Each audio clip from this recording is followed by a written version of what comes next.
40년을 왕 위에 있었던 솔로몬이 죽었고 솔로몬의 많은 아들 중에서 르호보암이 왕위를 이어받게 됩니다. 왕위에 오른 르호보암은 이제 북쪽에 위치한 북쪽 지파들의 추인을 받을 목적으로 세겜으로 가게 됩니다. 세겜은 이 북쪽 지역의 중심 성읍입니다. 그리고 에브라임 지파의 성읍이고 우리가 잘 아는 출애굽과 가나안 입성의 영웅인 여호수아가 분배받은 성읍이기도 합니다. 따라서 북쪽 지파들의 마음을 얻으려면 세겜을 꼭 들러야만 되는 거죠. 어쨌든 르호보암은 세겜에서 자신을 왕으로 열렬히 환영할 것이라고 기대했던 모양입니다. 그러나 르호보암은 뜻밖의 상황에 당혹감을 감출 수가 없었습니다. 북쪽 10지파의 지도자들과 백성들을 만나는 그 자리에 여로보암이 그들을 대표하여 르호보암에게 한 가지 요구 조건을 내걸었기 때문입니다. 그 요구가 뭐냐? 선대왕 솔로몬이 자신들에게 부과했던 무거운 노역을 가볍게 해달라는 것이었습니다. 솔직히 르호보암은 이 세겜, 이 자리가 이런 자리가 될 줄 몰랐습니다. 솔로몬에게 자식이 얼마나 많았겠습니까? 어쨌든 아내가 1000명이잖아요. 그러면 아들들도 굉장히 많이 태어났을 텐데 그 많은 아들 중에서 자신이 왕이 되었다는 기쁨에 한껏 취해서 북쪽 지파의 지도자들과 덕담을 주고받고 또 여기서 흥겨운 잔치를 벌이면서 르호보암의 시대가 시작되었다는 걸 공개적으로 만천하에 알리는 그런 자리를 기대했을 겁니다. 그런데 르호보암의 이런 기대와는 달리 뜻밖의 요구를 받고는 당황한 르호보암은 3일간의 말미를 주면 고민해보고 3일 뒤에 대답해 줄 테니까 그때 다시 오라고 그들을 돌려보냅니다. 그리고는 자신의 아버지 솔로몬을 섬겼던 나이든 신하들에게 이 사실을 이야기하고 그들의 의견을 청취하게 됩니다. 나이든 신하들, 원로들은 르호보암에게 이제는 이들의 요구를 수용해야 된다고 조언을 합니다. 선대왕 솔로몬의 시대, 모든 것이 풍족하고 차고 넘쳤던 풍요의 시대였던 것은 분명하지만 솔로몬이 일으켰던 지나친 토목공사와 이로 인한 과중한 노역은 백성들도 감당하기 힘든 의무였기 때문에 백성들의 불만이 가득했었다는 것을 알고 있었던 나이든 신하들은 이제는 백성들의 마음을 토닥여야 될 때라고 르호보암에게 조언을 한 겁니다. 그런데 이 나이든 신하들의 말대로 하는 것이 뭔가 못마땅했던지 르호보암은 이번에는 젊은 신하들을 모아놓고 이들에게도 의견을 묻게 됩니다.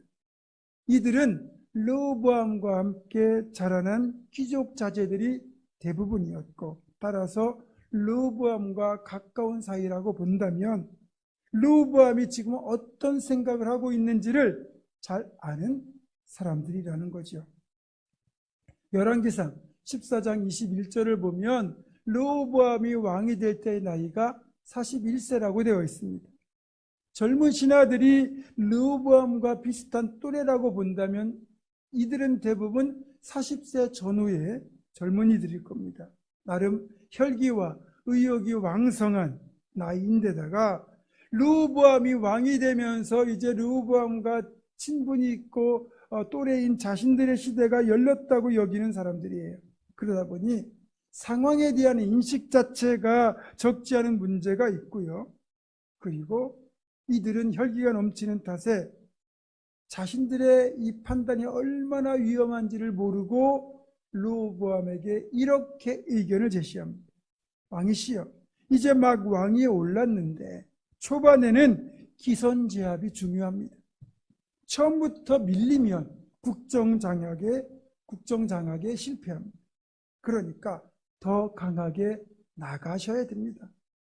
내 새끼손가락이 내 아버지 솔로몬의 허리보다 굵다. 우리 아버지는 채찍으로 너희를 다스렸지만 나는 전갈 채찍으로 너희를 다스릴 것이다.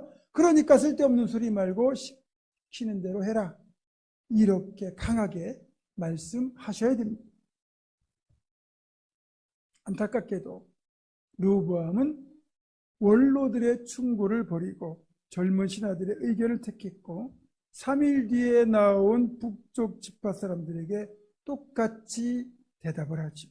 그 순간 분위기가 싸늘하다 못해 험악해졌고 북쪽 지파 사람들은 왕이 주대식을 취소하고 집으로 돌아갑니다. 그러면서 자신들의 요구가 관철되지 않을 경우 얼마든지 르호보암과 갈라설 것이라는 태도를 취하죠.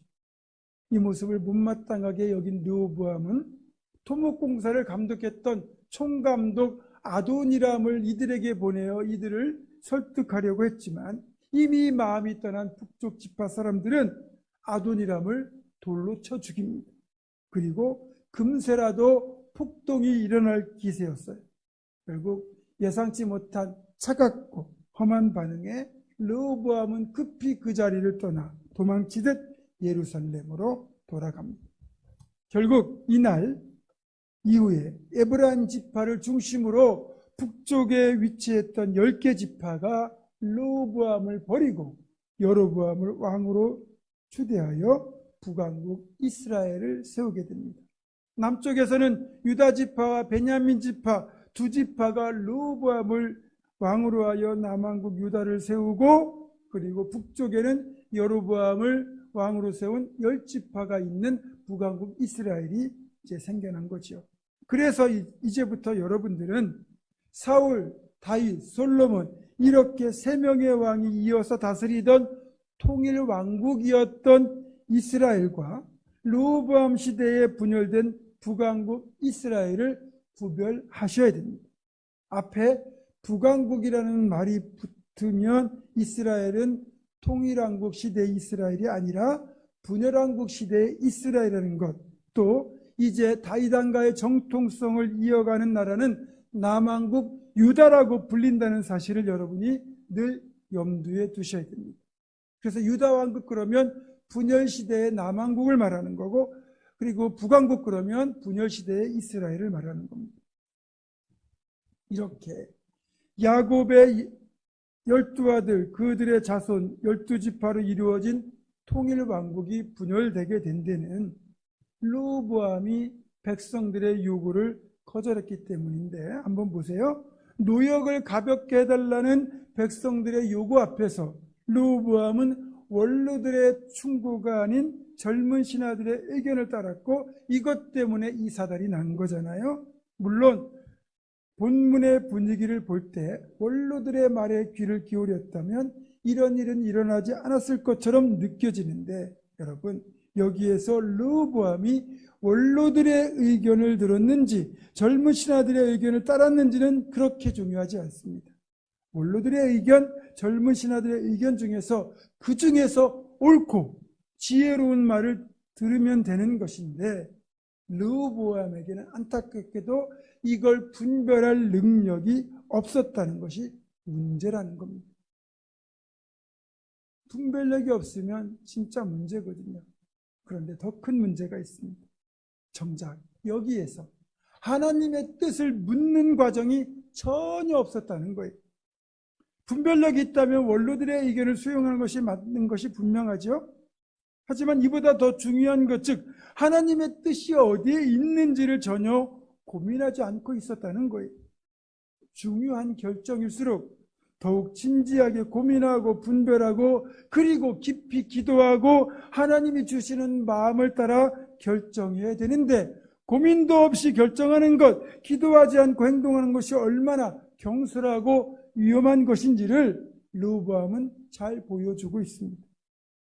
그저 르호보암은 자기가 왕이 되었다는 그 사실에 취해서 왕의 자리가 얼마나 무거운 자리인지를 알지 못했고 왕의 권위만 내세우는 경솔함과 자신의 권위를 강조하다 못해 백성들을 협박하는 젊은 치기로 결국 통일왕국을 서로 적대하는 두 왕국으로 쪼개 버렸습니다. 그리고 아쉬웠던 한 가지가 더 있는데, 그 당시에는 선지자라고 하는 직분이 있잖아요. 그러니까 르호보암 자신이 결정하기 어렵고 또 기도하지 못했다면 선지자에게라도 물어봐야죠. 선지자야말로 하나님의 뜻을 가장 잘 알고 잘 가르쳐주는 직분자였습니다. 그러면 선지자에게 물었으면 이런 일은 생기지 않았을 겁니다. 요즘 성도들도 크게 다르진 않아요. 여러분이 하나님께 직접 기도를 하나님의 뜻을 구하셔야 됩니다. 그럼에도 그게 잘 어렵다면 기도 많이 하시는 분들, 특별히 목회자들에게 기도 부탁하고 상담하시면 그래도 참 좋은데 그걸 잘 안 하세요. 하셔야 됩니다. 여러분 목회자 활용법 있잖아요. 목회자에게 기도 부탁하고 상담 부탁하고 신방 부탁하는 것 절대로 거절 못합니다. 그리고 그게 바람직한 거고 지혜로운 거예요. 성경에서 실패했던 사례들 여러분이 한번 꼼꼼히 들여다보시면 공통점을 하나 발견하실 겁니다. 그건 바로 기도 없이 결정하고 행동했다는 거예요. 이건 믿음의 사람들도 예외가 아닙니다. 모세가 고민 없이 그렇게 내가 너희를 위하여 반석에서 물을 내려 하고 그렇게 혈기를 부리며 반석을 쳤다가 그것 때문에 결국 가나안 땅에 들어가지 못하는 징계를 받았잖아요. 여호수아가 기도하지 않고 덥석 기브온 사람들의 항복 선언을 받아들였을 때 그들이 결국 가나안 땅에 사는 이방 백성들인 걸 알게 되잖아요. 여러분, 제 아무리 믿음의 사람이라도 기도하지 않고 덥석 물으면 그것이 잘못될 가능성이 매우 큰 거예요. 그에 붙인 솔로몬 시대의 우상숭배와 불순종의 길로 행하는 솔로몬 때문에 하나님이 아이야 선지자를 통하여 이미 이 나라가 쪼개질 것을 예고하셨어요. 그렇기 때문에 르호보암은 모든 일에 더욱더 신중하고 고민하고 기도하고 결정하고 행동했어야 되는 거예요. 그런데 르호보암은 무엇이 중요한지를 망각했습니다. 곡성이란 영화를 보면 무엇이 중요한지라는 명대사가 나오잖아요. 여러분, 르호보암은 무엇이 중요한지를 몰랐습니다. 왕의 권위나 권력보다도 백성들의 삶을 보살피는 것, 그들의 마음을 보듬는 것이 중요하다는 것, 또 하나님께서 원하시고 기뻐하시는 왕의 모습이 이런 모습이라는 것을 그는 몰랐습니다. 더더욱 기도해야 된다는 것도 몰랐습니다. 여러분, 무엇이 중요한지를 모르는 것이 이처럼 위험합니다. 자신의 왕위도 위험했고 하나님의 긍휼과 타입에게 약속하셨던 그 약속 때문에 르호보암이 왕위를 지키기는 했지만 결국 왕국은 둘로 분열됐고 분열된 남왕국과 북왕국 사이에 끔찍한 전쟁이 벌어질 뻔했습니다. 하나님께 선지자를 보내셔서 이 전쟁을 막으셨기에 그 끔찍한 전쟁으로까지 이어지지 않았지만 결국 이후에 두고두고 남왕국과 북왕국은 서로를 적대시하다가 둘 다 멸망하고 맙니다. 무엇이 중요한지를 모르면 엄청난 그런 결과를 가져오게 되는 거죠. 그런데요, 또 무엇이 중요한지를 몰랐던 사람이 한 명 더 있습니다. 바로 북왕국의 첫 번째 왕이 되었던 여로보암입니다. 여로보암은 저번에도 살펴보았지만 아버지가 일찍 죽는 바람에 홀어머니 밑에서 어렵게 자라났어요. 그래도 지혜롭고 성실하며 그렇게 바른 청년으로 잘 자랐습니다. 성경은 이런 여로보암을 큰 용사라고 표현하죠. 그렇게 성실하고 지혜롭게 일하는 여로보암을 솔로몬이 건축 현장을視察하러 나갔다가 발견하게 되고 그를 발탁하여 에브라임 지파의 총감독으로 임명하여 중용하게 됩니다. 여로보암은 이때부터 에브라임 지파를 비롯한 대부분 지파 사람들의 신임을 얻기 시작했고 자연스럽게 솔로몬에게 불만을 가진 사람들로부터 천폭적인 지지를 받게 되죠. 그런 와중에서 선지자 아이야가 하나님의 명령을 따라 여로보암을 만난 자리에서 그에게 이스라엘 10지파를 떼어 왕위에 오르게 할 것임을 선포하게 되는 일이 발생합니다. 그때 했던 말입니다. 열왕기상 11장 38절입니다. 네가 만일 내가 명령한 모든 일에 순종하고 내 길로 행하며 내 눈에 합당한 일을 하며 내 종 다윗이 행한 같이 내 율례와 명령을 지키면 내가 너와 함께 있어 내가 다윗을 위하여 세운 것 같이 너를 위하여 견고한 집을 세우고 이스라엘을 내게 주리라. 너무나도 멋진 제안이자 약속입니다. 여로보암을 한 왕국의 왕으로 삼아주신과 함께 하나님의 명령에 순종하며 다윗처럼 행하기만 하면 하나님께서 다윗을 위하여 왕가를 세우신 것처럼 여로보암을 위하여 견고한 집을 세워주시고 영원히 이스라엘을 통치하는 왕가가 되도록 해주시겠다. 그런 놀라운 약속이었습니다. 그리고 시간이 흘러 드디어 여로보암이 북왕국 이스라엘의 초대 첫 번째 왕이 되었습니다. 이제부터 중요한 것은 여로보암의 태도입니다. 왜 이스라엘 왕국을 둘로 쪼개어 그 중에서 하나를 자신에게 맡기셨는지를 안다면 이제부터는 잘해야 됩니다. 그리고 잘하기만 하면 약속대로 엄청난 축복의 주인공이 되는 겁니다. 그렇게 여로보암이 왕이 되었다면 이제 신앙으로 살아가는 것과 함께 반드시 지켜야 되는 한 가지가 있다는 거예요. 비록 왕국은 둘로 나뉘었지만 그럼에도 불구하고 여로보암은 북왕국 이스라엘의 20세 이상 된 성인 남자들을 예루살렘 성전으로 1년에 3차례 절기를 지키도록 반드시 보내야만 된다는 거죠. 이것은 이스라엘과 하나님 사이에 맺은 제사장 나라 언약이기 때문입니다. 그런데요, 여로보암이 보니까 백성들이 이렇게 성전에 있는 남왕국 유다의 예루살렘에 갔다가 마음이 바뀔 것 같거든요. 그러면 자신을 버리고 르호보암에게로 갈 것 같으니까 그만 두려운 마음이 생겼고 그래서 뭔가 대책을 세워야 되는데 예루살렘 성전에 아예 못 가게 하려면 그 예루살렘의 성전에 모셔져 있는 언약궤 대신 뭔가 이들이 그걸 대신할 신상을 만들어야 되겠다. 그래서 금송아지 2개를 만듭니다. 그리고는 남왕국 유다와의 경계에 있는 가장 남쪽 성읍인 베델에다가 하나를 두고 북쪽 아람과 경계를 두고 있는 가장 북단 성읍인 단에다가 하나를 두고 그렇게 그 이스라엘 영토의 가장 남단과 최북단 성읍에 각각 하나씩 제단을 만들고 여기에 금송아지를 우상으로 그렇게 놔두게 됩니다. 그리고 이것이 너희를 이집트에서 인도해낸 너희 하나님 여호와다. 이것을 섬기면 된다. 그렇게 백성들에게 이제 가르치게 되죠. 결국 그 이후로 북왕국 이스라엘 남자들은 예루살렘을 가지 않고 단과 베델에 가서 이 금송아지를 음란하게 숭배하는 우상 숭배의 죄악을 저지르고 맙니다. 과거 출애굽 당시 이스라엘 백성들이 시내산 밑에서 금송아지를 만들어 놓고 그것을 음란하게 섬기다가 진멸당할 위기를 겪었잖아요. 모세의 정말 생명을 건 중보기도로 간신히 용서를 받았는데 지금 여로보암이 똑같은 짓을 하고 있는 거예요. 그럼에도 하나님이 이걸 보시고 너무 놀라셔가지고 선지자를 보내어 경고하셨건만 여로보암은 전혀 듣지 않았고 오히려 더 죄를 짓다가 결국 하나님의 심판을 받게 되죠. 열왕기상 13장 33절 34절입니다. 여로보암이 이 일 후에도 그의 악한 길에서 떠나 돌이키지 아니하고 다시 일반 백성을 산당의 제사장으로 삼되 누구든지 자원하면 그 사람을 산당의 제사장으로 삼았으므로 이 일이 여로보암 집의 죄가 되어 그 집이 땅 위에서 끊어져 멸망하게 되니라.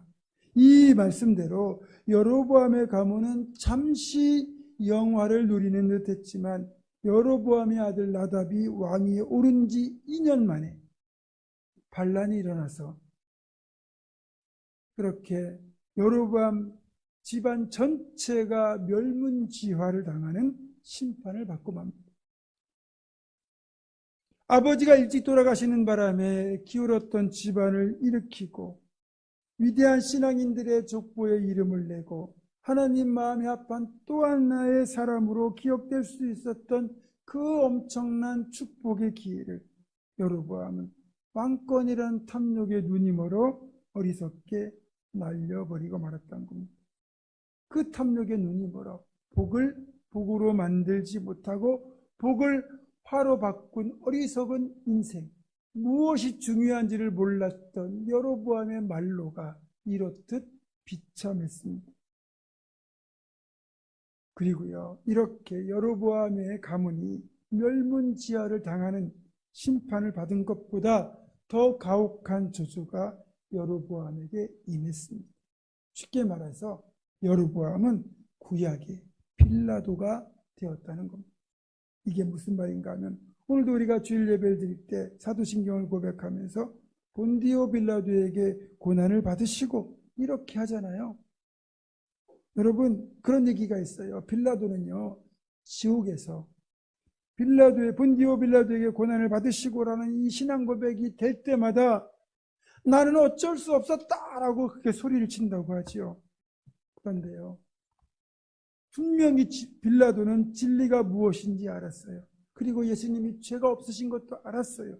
그런데 총독의 자리를 보존하기 위하여 진리를 저버리고 불의에 타협하여 예수를 넘겨준 것, 그것이 빌라도에게 이토록 무서운 저주로 이어진 겁니다. 여로보암 역시 두고두고 이스라엘 역대 왕들의 죄악의 대표가 되는 저주를 받고 말았습니다. 여러분이 열왕기서를 읽다 보면 이후 남왕국과 북왕국 왕들에 대한 평가가 두 가지로 분류된다는 것을 알게 되실 겁니다. 그게 뭐냐? 다윗의 길로 행했는가? 여로보암의 길로 행했는가? 쉽게 말해서 선한 믿음의 삶을 살면 다윗의 길로 행했다 이렇게 말하고, 죄의 길로 행하면 여로보암의 길로 행했다 이렇게 평가하는 겁니다. 대표적인 구절을 한번 보겠습니다. 먼저 다윗입니다. 열왕기하 16장 2절입니다. 아하스가 왕이 될 때의 나이가 20세라 예루살렘에서 16년간 다스렸으나 그의 조상 다윗과 같지 아니하여 그의 하나님 여호와께서 보시기에 정직히 행하지 아니하고. 또 역기하 34장 2절입니다. 요아스가 여호와 보시기에 정직하게 행하여 그의 조상 다윗의 길로 걸으며 좌우로 치우치지 아니하고. 그러니까 잘못해도 다윗처럼 행하지 않았다 책망받고, 잘하면 다윗의 길로 행했다 이렇게 다윗이 평가의 기준이 되었습니다. 이번엔 여로보암이에요. 열왕기상 15장 34절입니다. 바사가 여호와 보시기에 악을 행하되 여로보암의 길로 행하며 그가 이스라엘에게 범죄하게 한 그 죄 중에 행하였더라. 또 열왕기상 16장 19절입니다. 이는 시므리가 여호와 보시기에 악을 행하여 범죄하기 때문이니라. 그가 여로보암의 길로 행하며 그가 이스라엘에게 죄를 범하게 한 그 죄 중에 행하였더라. 열왕기상 22장 52절입니다. 아하시야가 여호와 앞에서 악을 행하여 그의 아버지의 길과 그의 어머니의 길과 이스라엘에게 범죄하게 한 느밧의 아들 여로보암의 길로 행하며. 얼마나 치욕스러운 내용입니까? 그런데 이런 일은 역사 속에서도 비일비재하죠. 우리가 조선시대를 이야기할 때, 나라를 부강하게 만들었던 성군을 이야기할 때는 세종을 떠올리고, 무능하고 비겁하나 그러면 한양을 버리고 도망갔던 선조를 떠올립니다.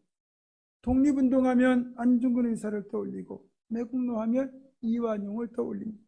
믿음을 지킨 순교자의 대표로 주기철 목사님, 희생적인 사랑의 대명사로 손양원 목사님을 우리는 떠올립니다. 어떤 모습으로 기억되느냐 참 중요하죠. 말씀을 정리합니다. 여러분, 오늘 설교 제목대로 정말로 무엇이 중요한지를 아는 것이 복된 인생을 살아내는 비결입니다. 그리고 중요한 것이 뭔지를 분별하는 것이 바로 하늘의 지혜예요. 르호보암은 이런 하늘의 지혜가 부족했기에 무엇이 중요한지를 분별하지 못했고 결국 왕국을 둘로 쪼개고 말았습니다.